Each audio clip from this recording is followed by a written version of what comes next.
to be disseminated. But for long years now, the Ergenekon Foundation and its members were trying to fight against us, and they were trying to create a false image of me in the Turkish media.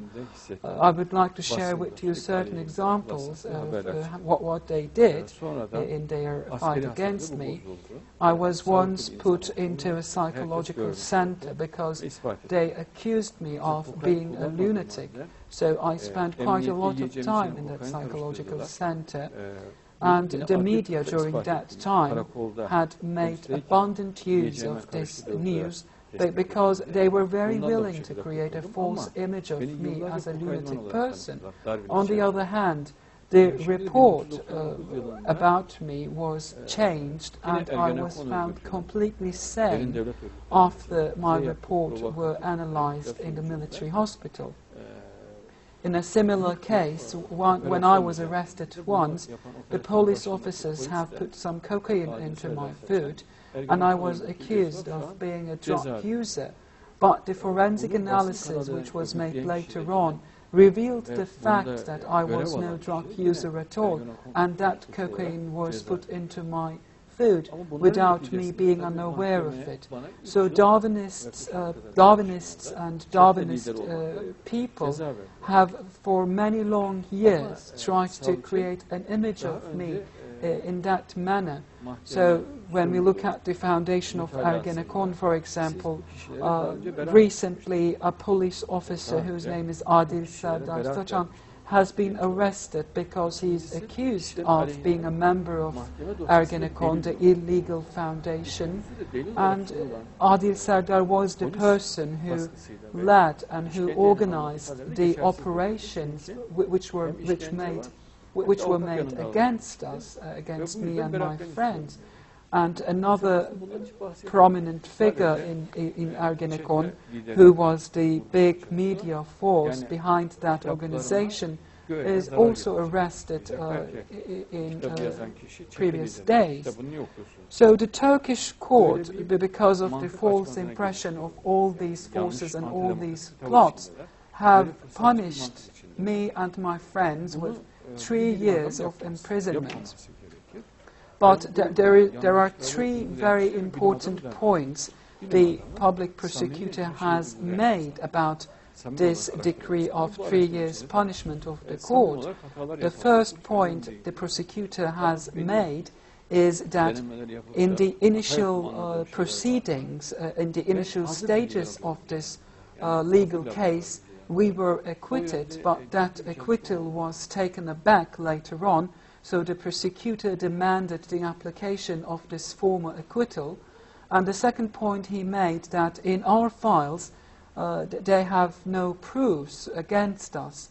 And the third statement he made to the Turkish court was that all the statements which were taken from us when we were arrested are invalid, and they cannot be counted upon during a legal process, because those statements of ours were taken when we were under torture and when we had no lawyers with us.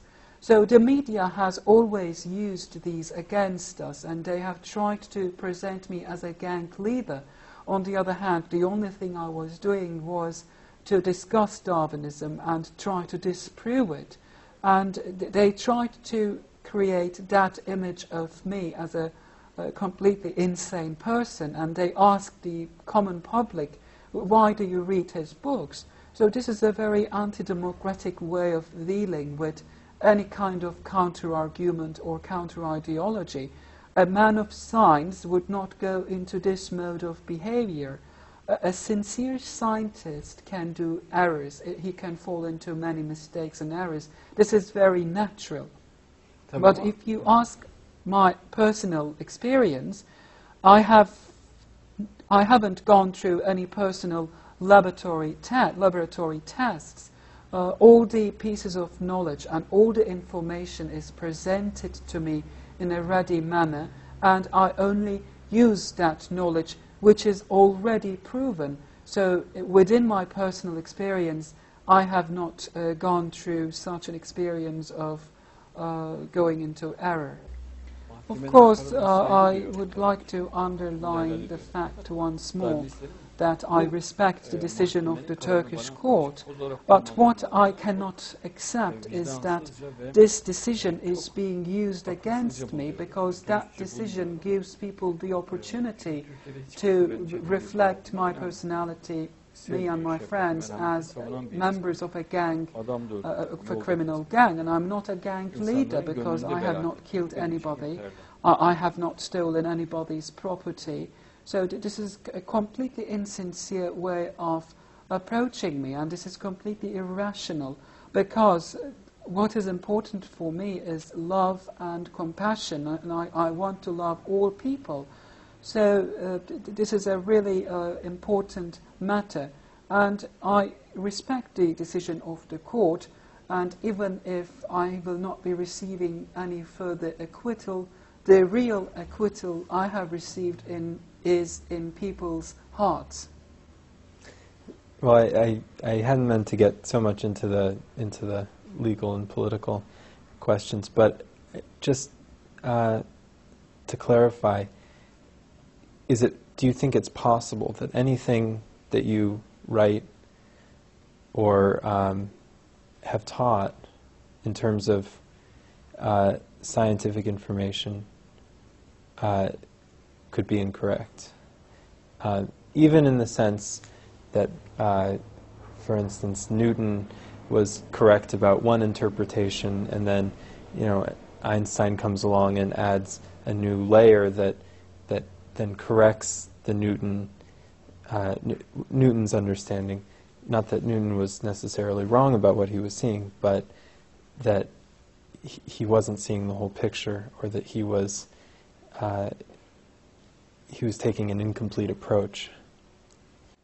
So in the next 10 years later, we will be meeting with you again and sitting in front of each other and talking about these issues in a very funny manner, because I find it very surprising and shocking that we are still talking about Darwinism, because even a child would not believe in the rationality and scientificity of Darwinist teaching.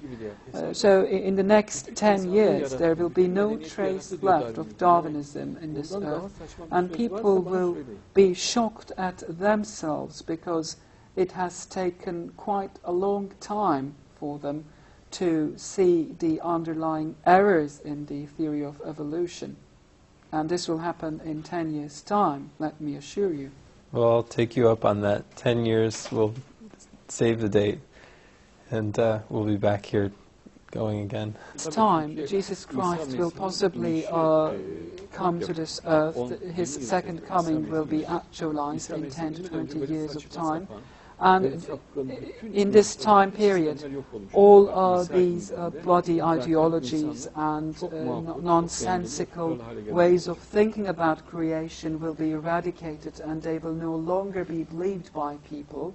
And by the time Jesus Christ comes to this earth again, this world will be in a very harmonious manner, and it will be a very peaceful and happy world. I hope so. We very much hope the same thing, and when Jesus Christ comes, we will hug him and kiss him on his cheeks. It is very near future that his second coming will be actualized. There is no second alternative to that. It is 100% certain that he will come again. So if you keep this recording and watch it 10 years or 20 years later, you will see for your own eyes that what I have said right now will be actually happening. I'm very much certain about that. Everyone will see that. Well, thank you very much. When Jesus Christ comes, I hope that we will come together again and talk things. I'll be calling in 10 years.